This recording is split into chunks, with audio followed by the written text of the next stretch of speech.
আসসালামু আলাইকুম। সামনে এই একজোড়া সুন্দর কবুতর দেখতে পাচ্ছেন। এই যে এটা হচ্ছে ডিম নিয়ে বসে আছে। এবং আপনারা যারা কবুতর পালেন, স্পেশালি যারা নতুন কবুতর পালেন, তারা একটা সমস্যার সম্মুখীন অনেক হন।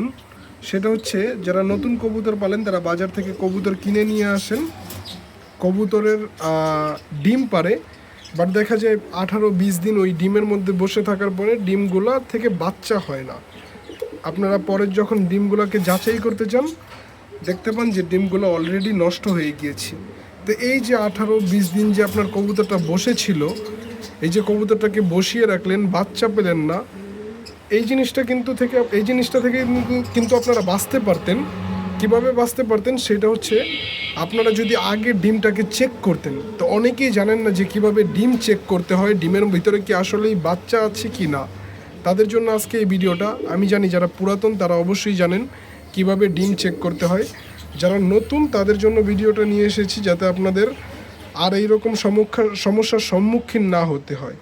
তো এই যে আপনারা যেটা করবেন, ডিমটাকে খুব আলতো করে, এই যে খুব আলতো করে হাতে নেবেন, এই যে যাতে ডিমটা কবুতর নাড়াচাড়া করে না ভেঙে যায়।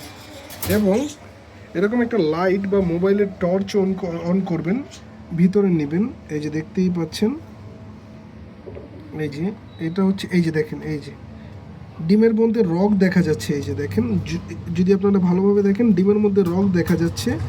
এই যে তার মানে হচ্ছে এই ডিমটা সম্পূর্ণ জমেছে এবং এই ডিমটা থেকে বাচ্চা হবে। ঠিক একইভাবে আমরা আরেকটা ডিম চেক করি। এই যে আমরা আরেকটা ডিম চেক করি, একটু একটু একটু এটা জিনিসটা সাবধানে করতে হবে, না হলে কবুতর ডিম ভেঙে ফেলতে পারে। আর এই যে এটা একটু চেক করি। এই যে দেখেন, এই ডিমটা জমেনি, এই ডিমটা থেকে বাচ্চা হবে না, এই ডিমটা থেকে বাচ্চা হবে না, এই ডিমটা নষ্ট এবং এই ডিমটা থেকে বাচ্চা হবে না, এই ডিমটা জমেনি। তো ইজিলি আপনাদেরকে দেখিয়ে দিলাম। এখন আমি কি করব, এই ডিমটা আগে থেকেই ফেলে দিব। শুধু শুধু এটা দিয়ে কবুতরকে বসিয়ে রাখার কোনো মানে হয় না। দেখেন এটার ভিতরে কোনো কিন্তু কিচ্ছু নেই, একেবারে সাদা। এই যে দেখেন, কিচ্ছু নেই।